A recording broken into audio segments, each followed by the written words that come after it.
drugem dnevu zborovanja Zveze zgodovinskih društev Slovenije. Na panelu pa kapotnik že druge svetovne vojne. Borut Batagel. Jutro, hvala za besedo. Torej, kot pove že sam naslov, jaz bom govoril o anonimkah, ampak o anonimkah ne kot o tem viru, skozi katerega ste mogoče nekateri kot raziskovalci že naleteli, se pravi anonimke, ki jih pač najdemo največkrat v nekih bodisi upravnih, pravosodnih fondih, ali pa mogoče te najbolj zanimive anonimke so tudi te, ki jih najdemo v mogoče teh fondih družbeno-političnih bivših organizacij. Ne bomo teh anonimkov govoril, ki so gotovo tudi zelo zanimivo in v bistvu en tak velik potencial, ki mogoče bo vse v kasnejših prihodnosti pokazal za zanimivo. Jaz bom govoril o enem projektu, ki nosi naslov anonimka, ker pač nekega drugega naslova mogoče niti nisem si boljšega našel, ampak krati gre za zbiranje, se pravi, gre predvsem za neko zbiralno politiko arhiva, ki zbira neke zapise, oziroma ne neke zapise, čisto konkretno zapise, na katere se nekdo ne podpiše.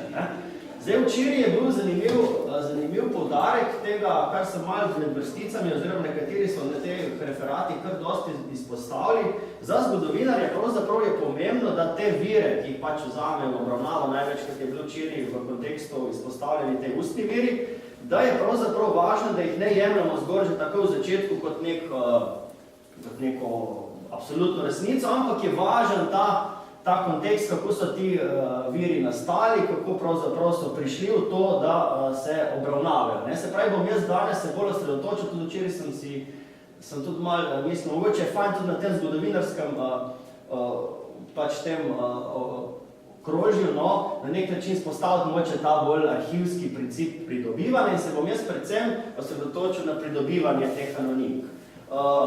Gre za projekt, kot sem že prej povedal, ki sem se ga zamislil, oziroma ga v arhivu vodimo od leta 2012.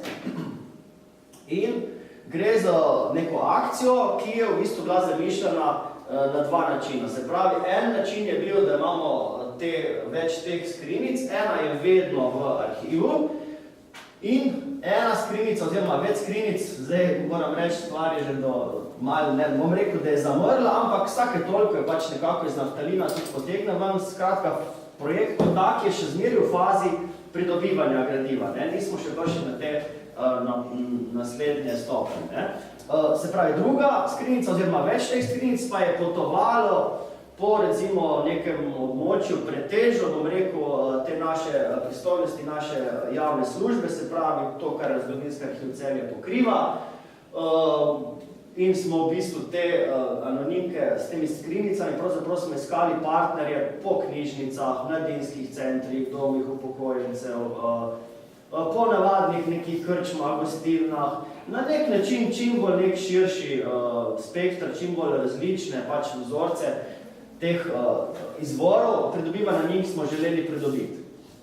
In zdaj od leta 2012 se je nabralo že, bom rekel, mogoče že v tem bolj arhivističnem pristopu, če gremo že proti tej obdelavi, 47 serij, kar pomeni, da je tukaj 47 teh različnih lokacij oziroma izvorov pridobivanja bilo. Po eni strani so tukaj šle, kot sem prej povedal, različne institucije partnerske, po drugi strani pa imamo tudi enkrat vmes sem poskušal malo zagnati, tudi se nekaj ni zelo dosti prijelo, ampak tudi kot zanimivost preko nekega spletnega, bom rekel, temu portalu, ko je ta moja anketa, tudi sem močil čez 2 leti, po 2012, 2013, sem v okviru tega moja anketa, pač tudi en tak formular napisal, da je nekdo lahko tudi upisal, tu in smo kasneje te stvari sprintali in seveda zdaj hranimo v 2 škatlah zaenkrat. Tega gradiva se zaenkrat nabralo za 2 arhivski škatli, v teh 47 po domače rečeno svežnih. Zdaj, kaj iščemo? Kaj se zdi meni pomembno? V bistvu, če že govorimo zdaj sploh o nekem arhivskem pristopu, je pomembno, da arhiv tudi z vidika kasnejša, kar spoznamo kot raziskovalci, da je pač osredotočen v ta sodoben čas. Da mi v tem sodobnem času prepoznavamo neke značilnosti, pravzaprav nekaj, kar oblikuje pravzaprav naš zdaj ta sodoben čas in ta gradivo pravzaprav poskušamo prihraniti oziroma shraniti za kasnejšo dobo. Se pravi, arhivi kot taki, pravzaprav jaz razumem vlogo arhivov kot take, da poskušamo ohraniti oziroma vzpostaviti neko gradivo, ki bo, iz katerega bo mogoče razumeti nek duh časa. Tudi zato sem v to akcijo šel, ker v bistvu v zadnjih letih v bistvu prepoznavam, da v bistvu v arhivih večinoma, tudi pretežno, vidim, da je vsa ta obremenjenost tudi kadrov vsega skupaj je na to, da v bistvu pridobivamo, ohranjamo in dajemo tudi v dostop predvsem gradivo, ki ima neke upravne značaje. Se pravi, mi v arhivu se v glavnem ukvarjamo z reševanjem vlog, ki služijo državljanom, da v bistvu neke zadeve dokazujo, da pridobivajo, oziroma da najdejo gradbeno dovoljenje, da najdejo neko dokazilo za zaključku šolanja. Vedno manje pa, kot vidim, opažam pri nas, v naši čitalnici zgodovinarjev in se sprašujem pravzaprav tudi, zakaj tega ni, ampak mogoče to je zdaj čisto ena druga debata, iz katere bi ta stvar lahko šla ven, ampak hkrati hočem povedati, da ob tem gradivu, ki ga pridobivamo od javnopravnih oseb, se ta anonimka skuša formulirati kot neko komplementarno gradivo k temu gradivu. Se pravi, če imamo mi, bom rekel čisto konkretno, neko gradivo, ki smo ga prevzeli preko ob zaključku nekega stečajnega postopka, vidimo, da tista gospodarska družba je pravzaprav z izjemo tistega, mogoče neko odločbe na koncu, da je šla ta družba v stečaj in tako naprej. Iz tega gradiva pravzaprav ne prepoznavamo nekega duha, nekega utripa, pravzaprav, če bom rekel čisto konkretno, neke tovarne, ki je šla v stečaj. Se pravi, imamo celo te bilance, jaz jih sicer ne znam zdaj gledati, ampak ko vidite, računovodstva, vse te zadeve znajo predstaviti, ukviriti, nastaviti na zadeve, da so take da tukaj ni nobenih drugih nekih zgodb zadnji, ne gre zdaj tudi, da bi zdaj iskali skozi arhivsko gradivo, pravzaprav neke dokazne materijale, ki so vezane na neke druge postopke, ampak pravzaprav ta duh časa, to sem si hotel. Se pravi, da ob tem gradivu, ki je nastalo v nekih pravnih teh postopkih, ki po večini ga hranimo, da dobi arhiv tudi neko gradivo, ki v bistvu komplementarno temu gradivu pravzaprav oriše to. In zdaj iščemo kot sem rekel, nek bolj čustven, iščemo nek bolj neposreden pravzaprav odziv, nek tak necenzuriran pravzaprav zapis. In zato je v bistvu zamišljeno to, da nekdo si predstavljam, in to se pa tudi kasneje izkaže, če na nek dokument se nekdo ne podpiše, pravzaprav lahko tudi izlije na papir tisto, kar ga teži, tisto, kar si želi v tem smislu. Tako da to je v bistvu v tej fazi tukaj, imam pa pol naprej pripravljenih samo 2 škatli, sem mislim, da odprl, smolj kot primer, oziroma te prve dokumente, se pravi, to je nekaj zadeva, ki je prišla po pošti, to je čist en prvih dokumentov, da vidimo, mogoče vseeno, da se lotimo tega naprejšnjega, oziroma sam, da potipamo tem, kaj mogoče take anonimke pol prinaša, oziroma kako je praksa pokazala, kakšne anonimke so. Tako da tukaj res, zato ker tudi včeraj je bilo rečeno, je važen ta odnos, zdaj kako tega pričevalca ti na nek način usmerjaš. To je bilo včeraj dostikrat izpostavljeno. Tukaj je na nek način prepuščeno temu avtorju zapisal, da piše pravzaprav čemerkoli.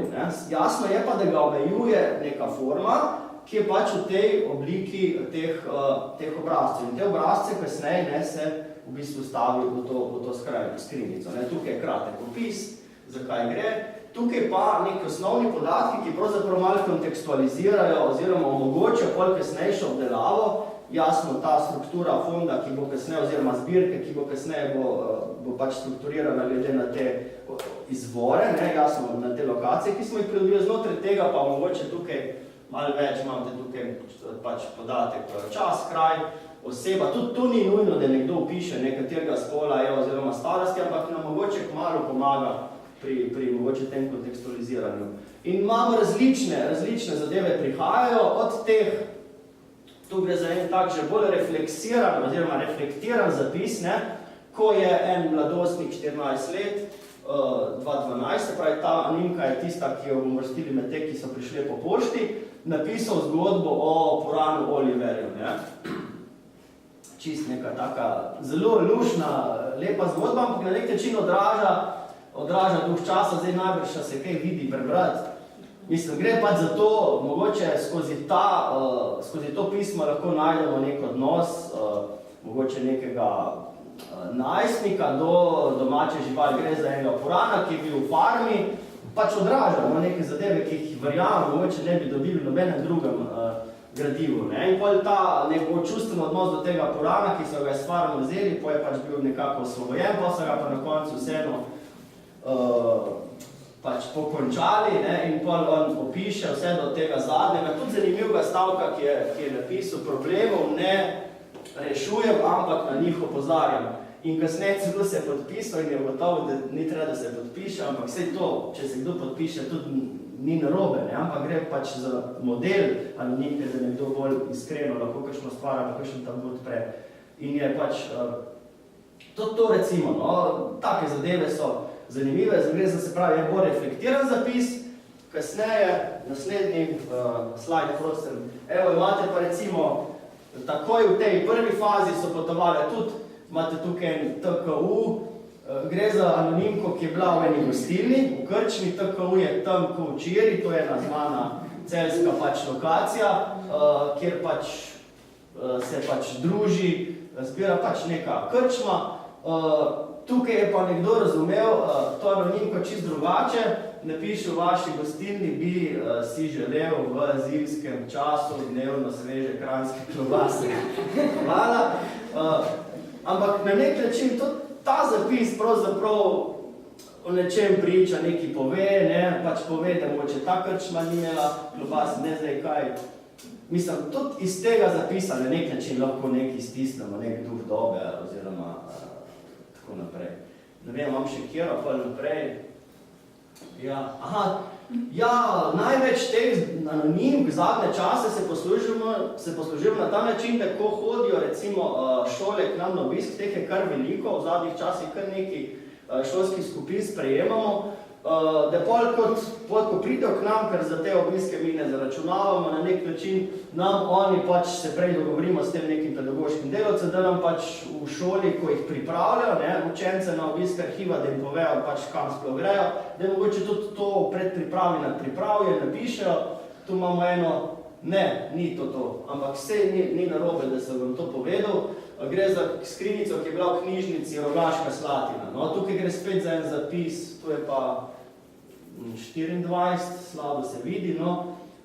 Sem ga pa vzel zato, ker pač opisuje čisto mogoče nek dnevnik oziroma nek dan, ki ga preživi neka, bom rekel, mladostnica oziroma 24, piše o tem, danes popoldan me obišče moj mišek, moj fant in skupaj bova pač tako, da bosta gledala film, da igrajo igrice, da bo magistrirala. Se pravi, spet en tak zanimiv zapis, na katerega pač ne bi naleteli drugje.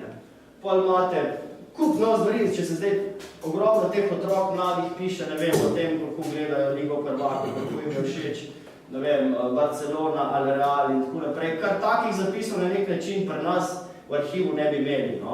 In se mi zdi tudi zaradi tega, kot nek odraz enega časa. Vse mislim, da bolj kasneje nima več nobenega slajda. Tako da je mogoče, to je pač teh par nekih poudarkov, kar se tiče te akcije. Mislim, da sem bistvene stvari v bistvu povedal, opisal. Gre za to, no, pač, da iščemo nek komplementaren glas in da pa je mogoče ta anonimka, ne, en poudarek pravzaprav ne zgolj pač nek odraz oziroma odraz nekega duha časa skozi gradivo, ampak lahko pravzaprav v tej fazi, zato ker smo tukaj zgodovinarke, pravzaprav pomaga tudi k razrešitvi nekih ključev v smislu razumevanja nekega časa, ki ga bomo kasneje pač v naslednjih desetletjih obdelovali. Tako da toliko z moje strani, jaz mislim, da sem se držal že časovnega okvira. Si se zelo lepo držal, mi smo pa tudi brez energije, kar pomeni, da bomo imeli kabel za računalnik, če bi pa naslednji uporabljali pravo. Hvala.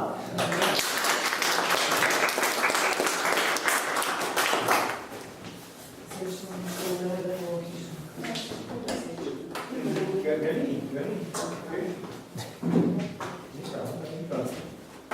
postavljali na elektriko.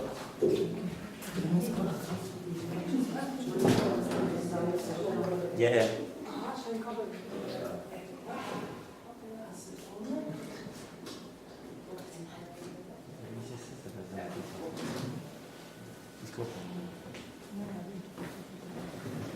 Najlepša hvala Borutu, tudi zaradi tega, ker se je lepo držal časa. Na vrsti sta pa dve iz ustanove, ki gosti zborovanje, Irena Ribič, Urška Burg, ki bosta pač predstavili projekt In Search of Freedom v iskanju svobode 1968-2008. Je že uredil, samo poštati se more. Baterije je zmanjkalo, ker ni bil elektriko vklopljen.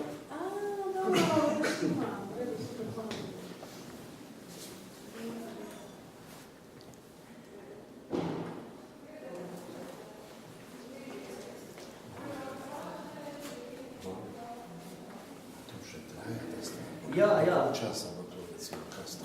Ne vem, jaz si to sem prepustil, tudi kaj bo zdaj s temi dokumenti, kako bojo, ne, vse sem tudi pa razmišljal o tej fazi dostopa, ne, ker to je bila recimo edini moj dvom v ta je pač bil v smislu, zdaj tudi ta anonimka je v bistvu na nek način se držil tak prizvok, ne, da bi nekdo hotel pač lahko tudi nekomu škoditi, ne, v tem smislu, to je edina taka bil pomislek, pa sem pa rekel, zdaj to zbiramo, pa bomo pa videli, ko bomo dali, ko bo stvar obdelana, ne, bomo pa pol videli. V tistem primeru pa bi pol mogoče določene zadeve celo, bi omejil dostop do določenih anonimk, če bi se tikal, da nekdo nekoga hoče žaliti, ampak da res uporablja neke občutljive osebne podatke, kar zaenkrat tega ni. Mi tukaj bi pa pol mogoče anonimizirano obliko anonimke, bi najdli neko varianto, ki bi ustrezala pač nekem sodobnem pač s tem smernicam do dostopa, no, ampak zaenkrat to mislim, da to bo še trajalo, ker prav mi tudi pride ta projekt tako, no, v različnih fazah, da se ga predstavi. Zdaj smo sposobni.